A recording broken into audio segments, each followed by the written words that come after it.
All right. Hey guys, it's your good guy here, PrinceOnyx. Yes, I know I came back and then I went away. That's another story for another day. But what I'm here to talk to you guys about tonight or today or in the afternoon, in the morning, whenever you watch this video, let's talk about Queen and Slim, shall we? Welcome to the PrinceOnyx Network.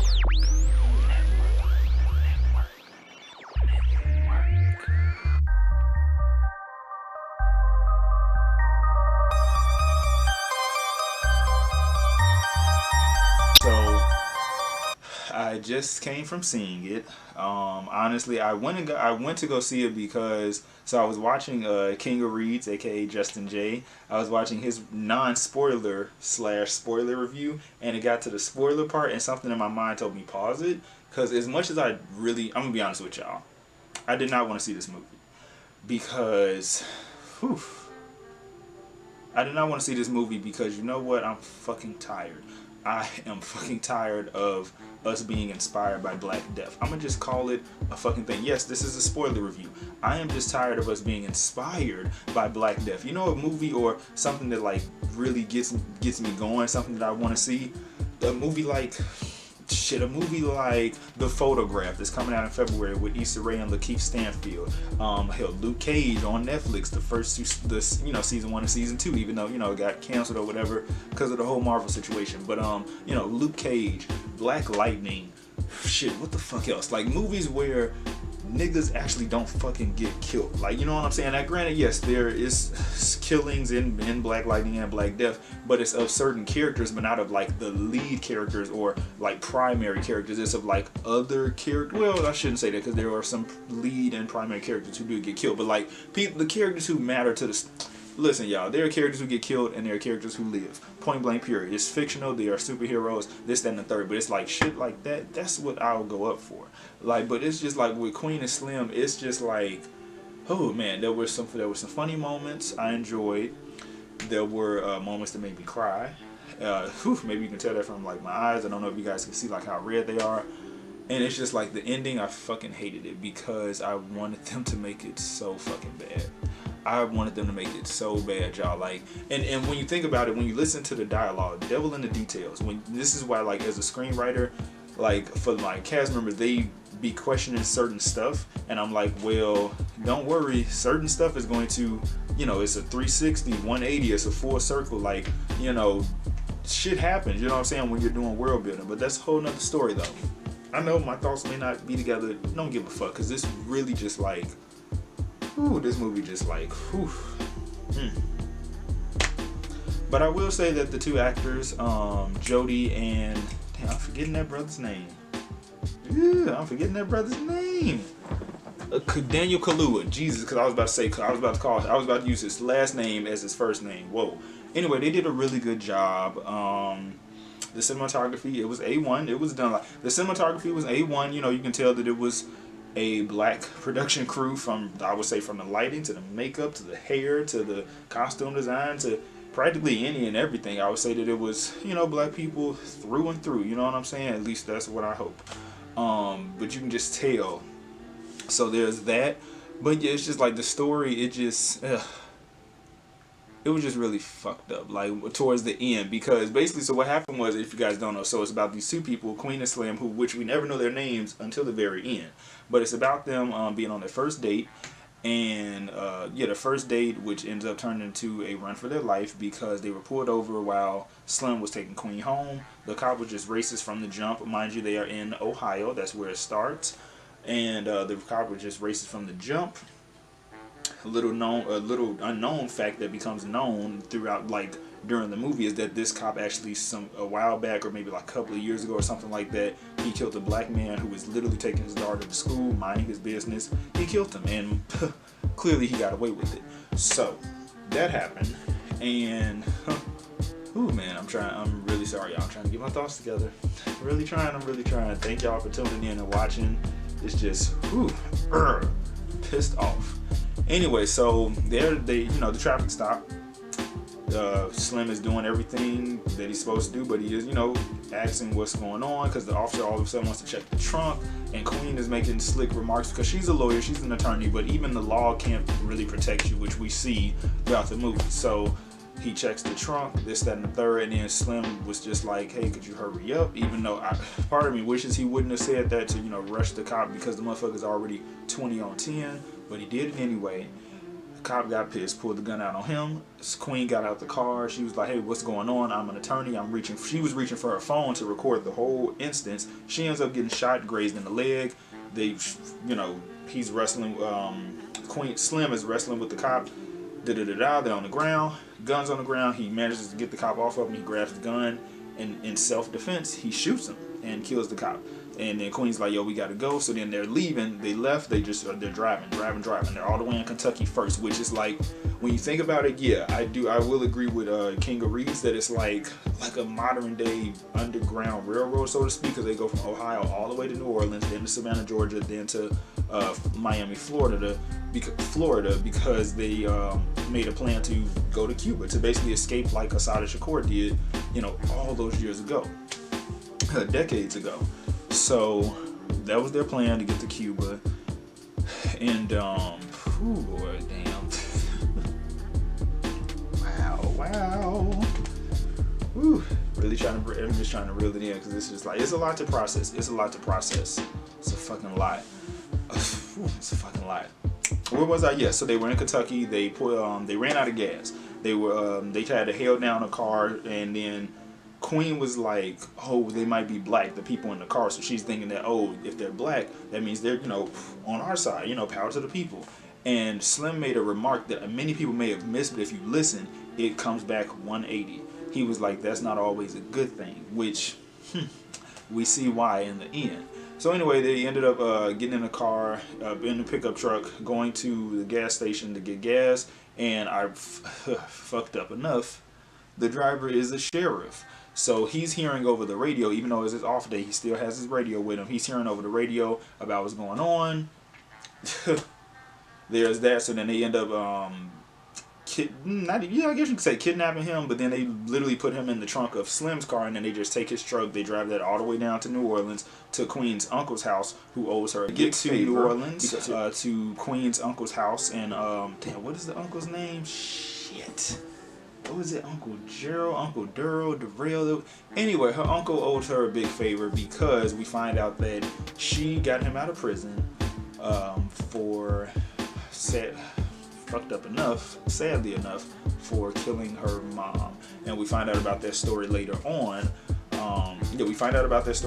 So her uncle is basically like a pimp, and the women in the house who are trans women, by the way, black trans women, by the way, he's a pimp basically.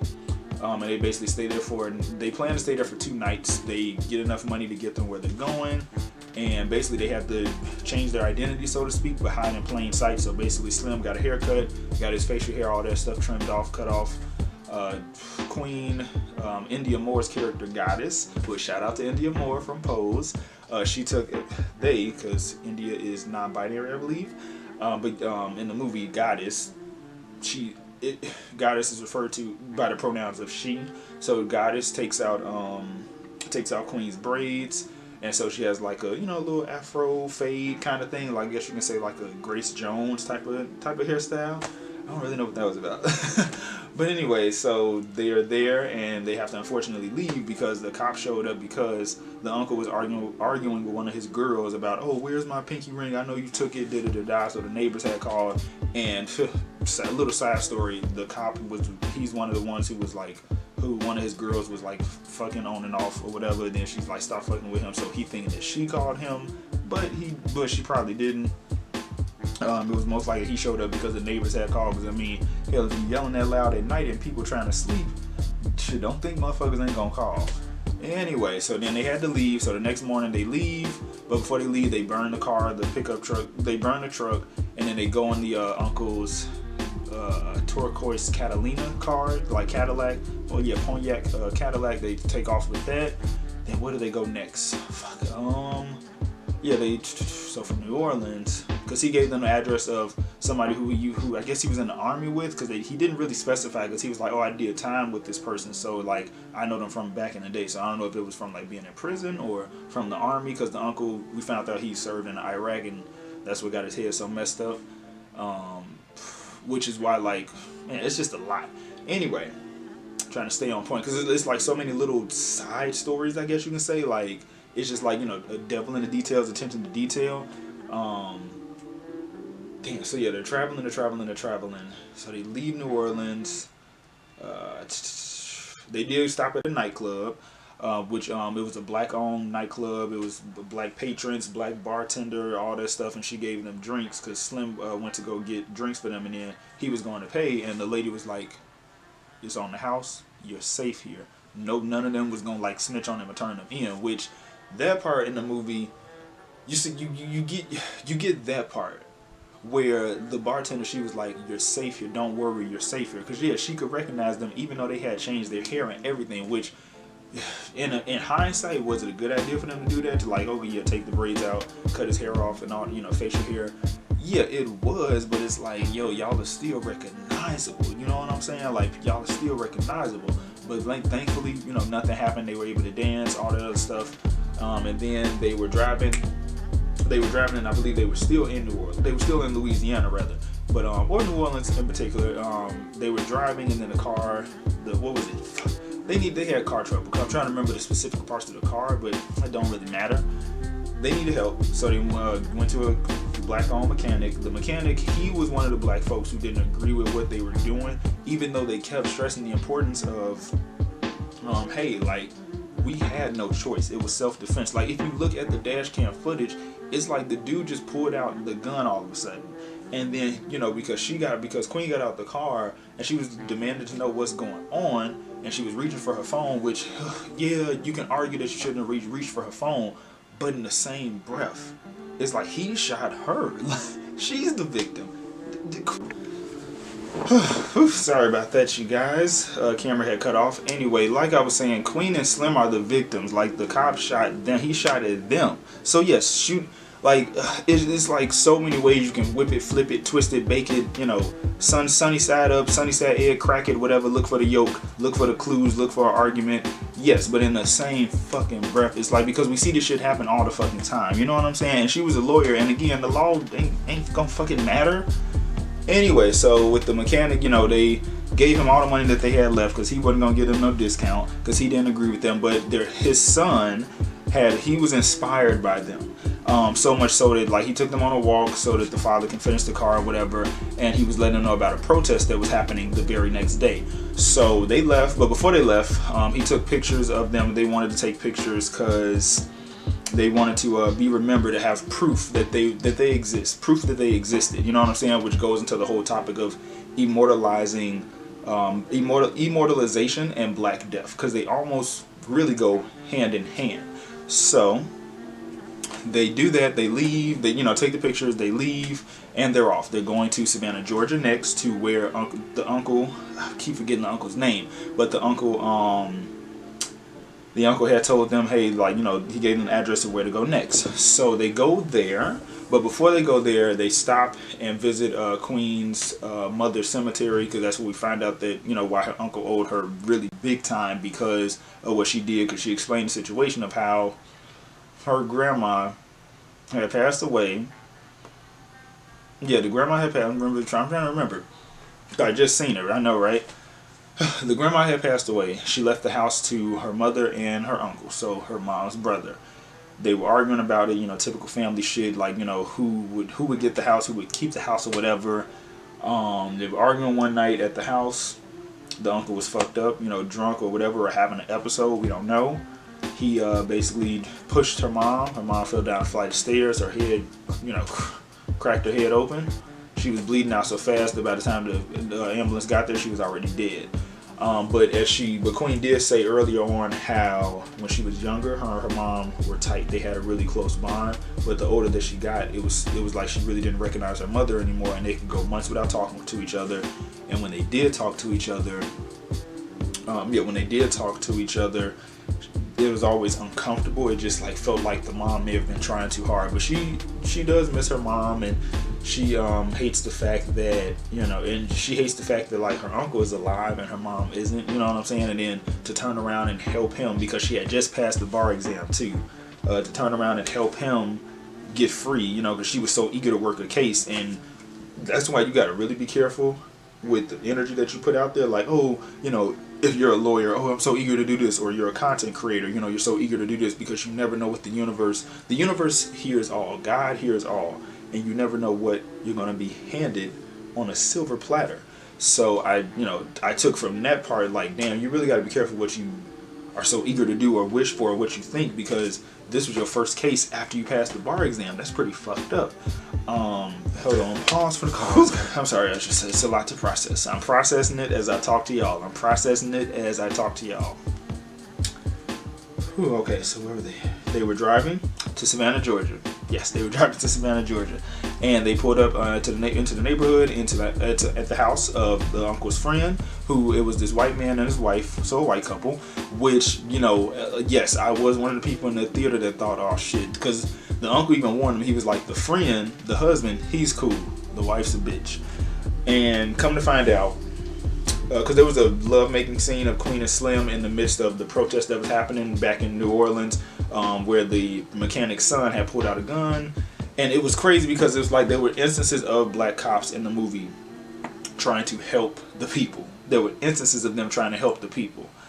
And so, yeah, it was instances of black cops trying to help Queen and Slim, and just like help black people in general. So this black cop at the rally, the protest, because things got crazy, a smoke bomb was thrown by the police, protesters were running and stuff like that, and the son, he just, like, this spirit just took over him of like, just take me out, do what you're gonna do anyway, I know you're gonna do it. And it was a black cop lifted up the mask, you know, the riot gear mask, and he was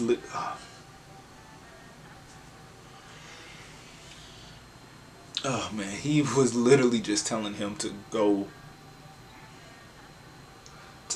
home. He was, and I know we have our feelings about black cops, you know, just because you black, but you know, you wear that shield, you know, black and blue, but it's like the cop was telling him to go home. And I wish that he would have just listened and just left. And he just ended up pulling out a gun, which I don't even know what if a Junior had got the gun. That was a mechanic's son name, and he shot the cop in the face. And then they just cut, and you know, something told me that Junior was gonna get killed. And unfortunately, when they shit, I'm sorry, y'all.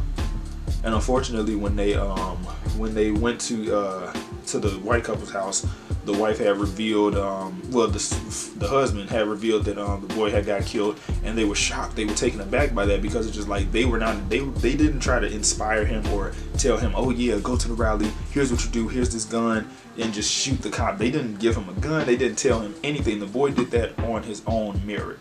He did that on his own. And it was fucked up. But yeah, the wife was really against having them stay there, because the wife was really against having them stay there. The husband was like, you know, you guys can stay, you know, for the night, for like 1 or 2 nights. And shit, the wife being such a bitch that she was, they was like, oh, we can leave now. And the husband was like, no, y'all not leaving, just stay. We'll have dinner. Just, you know, you guys can, you know, hey, do what, you know, just be safe. And then he even let them know, which I feel like it again ties back to the Quakers and, you know, the whole Underground Railroad. He even let them know that like this house is a safe space. There's so many places you can literally hide in the house. So they were having dinner. Well, they had said a prayer. Well, before they said a prayer, the wife had let them know there was a bounty out on their head, which she let them know there was a bounty out on their head, and the queen had asked how much was it. So she was like 250,000, so 250K, and she asked, you know, total, and she said no for each. So basically 500,000, 500K, $500,000, which again comes back tenfold, as well as Slim's remark earlier about, you know, oh, just because they black, that ain't always a good thing. So here we are again, thinking that, you know, the white people are gonna snitch on them at any given minute. Nope, it wasn't them. It was the neighbor, the white old bitch across the street, who clearly snitched on them because she saw them pull up, these 2 dark-skinned black people, going to this house, into her neighbor's house. It was clearly her who had called. She probably was like, oh, I think these are the people, the cop killers. So they were having dinner. And the husband, thank God, his eyes was like attentive. That's how I feel like he was from the war, that him and Queen's uncle were in the war together. He looked past like Slim, like over his shoulder, and he saw shadows moving. And he was like, oh shit. So they told them, y'all go hide. We're gonna, get rid of y'all plates, make it look like me and the wife are having dinner. So Queen and Slim ran up the back stairs, because the wife actually helped, who surprised enough helped them out. She was like, take the back stairs, go. So they took the back stairs, they went up. Oh shit. I really need some water. Anyway, they took the back stairs, they went up. Make sure ain't no white corners in my mouth. Took the back stairs, they went upstairs. He told them, because the husband told them, hide in the master bedroom, under the bed. So and I'm thinking that they literally finna have like under the bed, like, and I'm like, oh damn, this is when they get got. But no, it was a hidden compartment when you take the wooden planks out, which damn, they took that shit out fast, and they were able to like put them back together fast. Whew, they really thought on their feet. So they did that. They hid, because here comes SWAT coming in talking about, where are they? And of course they played dumb, like, oh my god, innocent white people, don't hurt me, innocent white person, don't hurt me. So they did that. And of course they ended up, I want to say they most likely got not even arrested. They probably got held up at the police station, because they felt like, oh, y'all are hiding them, y'all not telling us where they are. So they left cops there, B cops, to just sit on the house, see what happens. Because lo and behold, they were under the bed. And so they were under the bed, under the hidden compartment. It was morning. They got up. They took the planks out. Nobody was in the house. No cops were walking in the house, thank God. And so outside, there were cops out there. There was a young black cop, a young black guy, probably in his like late 20s, maybe 30s. Black don't good black don't crack. And he had a fat white partner who was clearly racist and saw black people as lesser than, practically comparing us to animals. So what happened was they jumped out the window, Queen and Slim, and Queen was like, oh, just when you hit the ground, just like bend your knees and roll. She unfortunately didn't follow her own advice. She ended up hurting her shoulder, dislocating her shoulder, her arm, so to speak. Slim, he bent his knees and rolled, and he was safe. So he got her up, helped her to the garage. They ended up hot wiring the couple's car, and the black officer went to go check out. But before they got to the hot wire in the car, Slim helped put Queen's arm back into place. But she had to like hold on and muffle her scream with the jacket. But unfortunately, the black officer, he could still hear it. I guess we got like super hearing, like heightened senses. He could hear it, and he was talking to his partner. He was like, "Did you hear that? I think I hear the sound. Sounds like somebody's crying." And he was like, "Oh no, it's probably just some animals." But the black officer, he kind of knew better, so he went to go check it out. But before he got into an argument with, his partner, because his partner was like, "Oh, go check it out, boy. You act like you ain't never heard animals before, boy," and kept referring to him as boy. And he was like, "Don't call me no boy." And it was just, you can see the tension right there. You, black officer, white partner, still get treated like shit. So, black officer went to go check out this situation. Alright, hopefully I can finish up getting through this review. I know it's rather long. Hopefully when I edit out the parts and me having to stop and check the camera. Anyway, so the black officer went to go check out what the noises was. In the midst of that, he could hear the car being started up, because again, Slim knew how to hotwire a car thanks to his older brother from years ago when they were kids. And yeah, so he hotwired the car, and yeah, they hotwired the car, but they were trying to figure out how the fuck we're gonna get out the garage, because the garage, it wasn't one of those new modern garages where you can just press a button in the car, a little button to make the door slide up. It was one of those things the handle was on the outside. Black officer, he opened the thing up, had his hand reaching, he was ready to pull it out on them. It was like when they looked at each other, when Queen and Slim looked at the cop and the cop looked back at them, it was just like, you just really felt like, damn, this nigga is finna turn them in, like he finna sell them out. Nah, he stopped, gave them a head nod, like go, because my heart was racing the more and more throughout the movie. My heart was just racing and racing, because I just felt it in my bones, So he let them go, and then he played the game, so to speak, with the fat white guy. He played the game, so to speak. And he was just like, oh, yeah, you're right. It was two animals. It was two animals. It was two deer, and I set them free. And you could just tell that was like, again, him playing the game, but it was like symbolism in that. Like, he set them free. So they were able to escape, and they got away. So then, because the white husband had gave them the address for a friend of his, somebody who he knew down in Florida, who the guy who owned a plane. So so they thought. So they stopped somewhere. They stopped at the address that he gave them, but nobody was there. It was like a deserted location damn near. It was like a swamp area almost. So they're there. They just sleep for the night. They just sleep in the car for the night. And then this black dude rolls up on them with goes in his mouth, shotgun, thick southern accent, like, hey bro, like, what y'all doing out here? And they like, what the hell, like, and then they asked him, do you know the Steffens or something like that? The Steffords or whatever their name was, the white couple. He was like, yeah, I know them. It's like, well, how do you know them? Oh, I know them from a long time ago. Which I just really wish we would have had more. I really wish we would have had more backstory on this black guy, like, because it's just the way that it was set up. You could just tell this shit was finna take a turn for the worse. So they trusted him because he was black, but it goes back to what Slim said earlier. That ain't always a good thing, even if they black. So trusted him. They went to the trailer park, to his trailer where he lived at, because he didn't have his phone on him. The guy just had a house phone that was in the trailer. Which, I mean, if you have a house phone, once you leave the house, you can't really use the phone. Like, it's connected to a cord.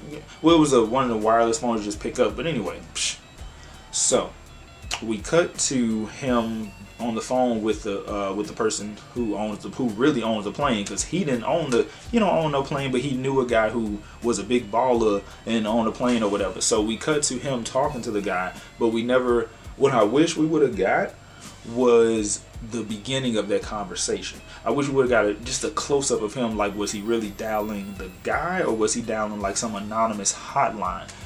Because, spoiler alert, this would piss me off. So they ended up chilling with the guy, and because they had to drive an hour away, so they ended up chilling with him in the car on the way there. And he was like, oh, y'all gave niggas something to believe in, and woo woo woo woo woo, and this, that, and the third. And he was like offering them a hit of the blunt.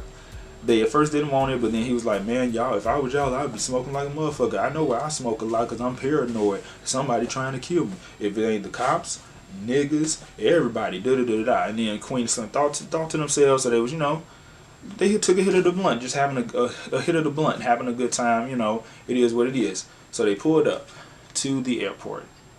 Well, the airport dock or whatever. And the guy with the plane, so he was there. So the guy existed. So it wasn't. It was a setup, but in the same breath, it wasn't, because clearly, I guess he knew the white couple. Therefore, he knew the guy who owned the plane. So they got out the car. He drove off, and they was walking. And when I tell y'all, I wanted them. I wanted them. Laptop anyway. To run to that plane so bad. I wanted them to run so bad. They didn't. They stopped, turned around, and if they would have played Lori Perry's "Up Against the Wind," bitch, that would have took me out. Because those y'all that watch Set It Off, y'all already know where that's going. Okay, so they were they were there at the dock, turned around because the cops had just came and drove, SWAT team and all, one helicopter, guns out, just ready to shoot them. And they kept telling them to just get on the ground, and they just kept telling them, get on the ground, you're under arrest. And they held each other's hand, and Queen was like, I'll never let your hand go. And they just were talking to each other, and they kept looking at the cops, and it was just like, damn, this is it. And then Queen had just what was fucked up was she did it so fast, and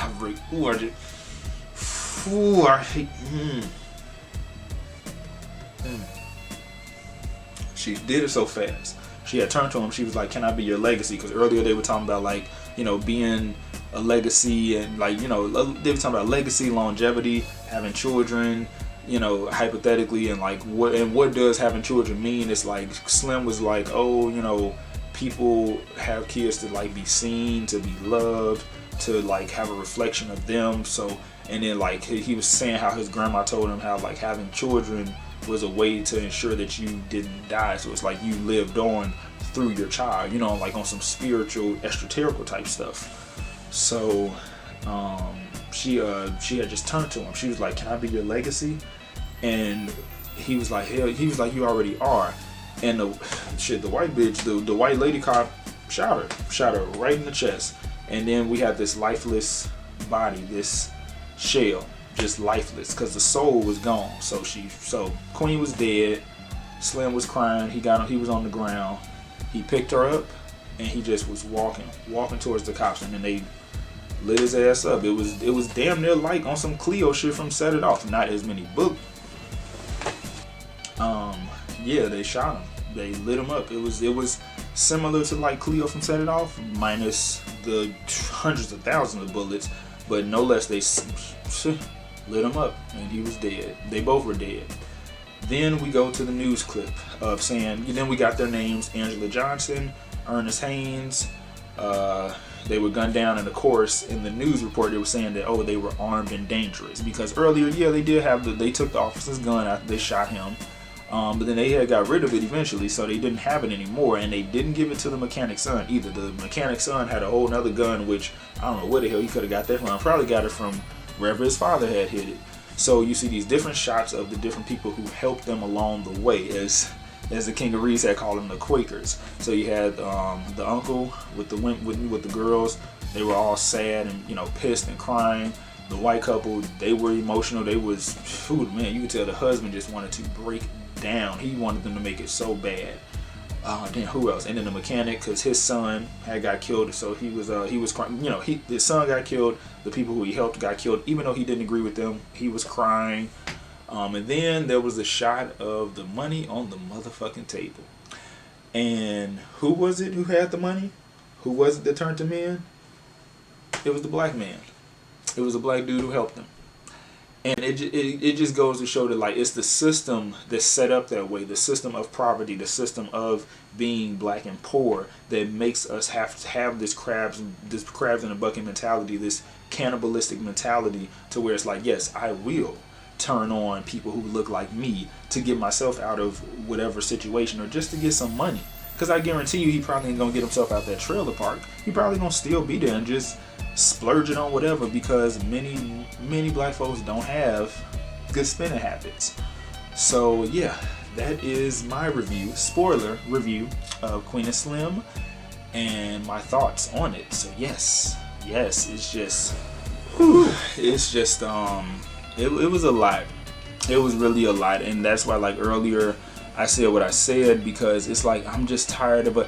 I'm not inspired by this movie at all. I'm not inspired by it. Like, if it was gonna be revolutionary, would have been, even though the black dude turned them in, revolutionary would have been both of them just took off a beeline and running for that fucking plane, and they fucking made it, and they got to fucking Cuba. They escaped.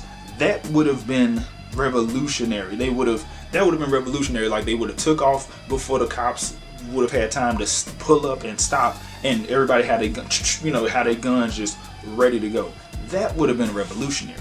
But oh no, and I feel like it probably was some industry shit, and then some Hollywood shit. Maybe them same white executives who Lena had said in her Breakfast Club interview that she wasn't taking a note from. Maybe it was them or her who decided to put that in there to where the black dude betrayed them. Because of course, again, when I saw the white couple, here I am thinking that the wife was gonna betray them, but no, she didn't. Again, I'm telling you now, it was the neighbor across the street who called the cops on them.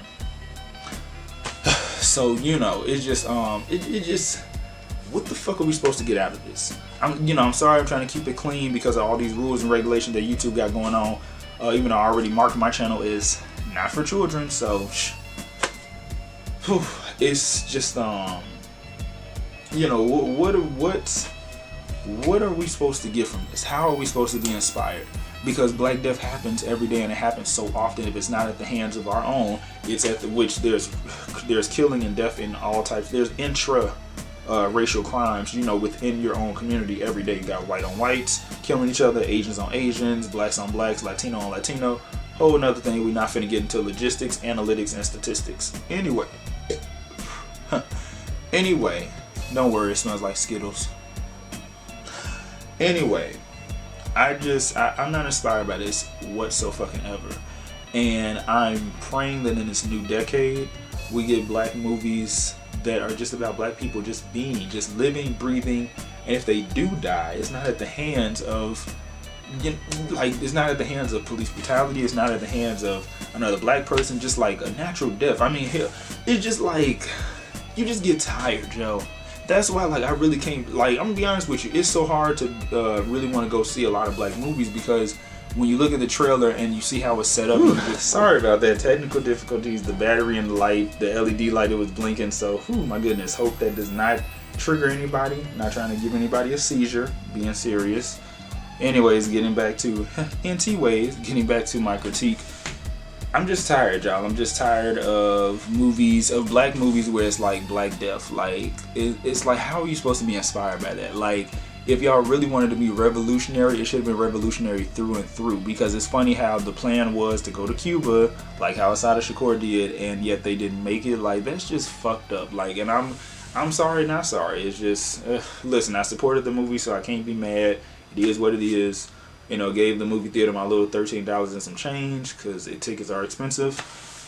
And yeah, I don't get inspired by black death. Like, this movie was not something that inspired me. Like, you know what I'm saying? This is why I do what I do, which is like the supernatural, the horror, the science fiction, the mystery, the suspense, the thriller. You know what I'm saying? Like, stuff just, you know, seeing us in a different light. You know what I'm saying? On some Afrofuturism shit, just seeing us in a different light as opposed to, you know, just the bullshit. That's why I'm happier to see a movie like The Photograph again with Issa Rae and Lakeith Stanfield, and I believe Will Packer, his company, or you know, the production company, they're the ones who produced it, and I forgot which. I feel like Universal or somebody is distributing it. Distributing it. It's such a, like, certain words are such a tongue twister for me. But yeah, I don't know. This movie, this ain't it for me. So I feel as though this is definitely gonna be the last time I see a movie like this where I can just tell the black people ain't gonna make it in the end. They not, unless I hear otherwise. So, you know, I'm not gonna really give this movie a rating. I want you guys to go out and see it, for those of y'all who have not seen it, and we can have a discussion about it. Again, this is a spoiler review, so shit, I probably won't get no comments on this or get no, like, really reactions to it until people have seen the movie, which is fine. It's totally okay. Shit, even though, like, people, you would hope that people did get to see the movie, but everybody's lives are different. But yeah, so that's it, you guys. Your good guy here, PrinceOnyx. Whew, I am so tired. Shit, what time is it? It's probably like 10 o'clock or something like right now, so, cause I got work tomorrow. So, shit. Yeah, most likely I would do my best to edit this video and at least get it up to you guys. That way I upload it at least so that it's out tomorrow. So there's that. But yes, you guys, that is pretty much my thoughts on Queen of Slim. This has been a spoiler review brought to you, the good people who support your guy by watching me and subscribing. Hit the, you know, when you subscribe, hit the bells for the notifications, even though the notification stuff, I don't really see how people, well, no, sometimes it works. The notification stuff works sometimes. But other than that, this has been your good guy, PrinceOnyx, and I will see you lovely people, honestly, when I see you guys. I might make another little video right quick before I hit the sack, you know, get my thoughts together, but I will see you guys. Peace.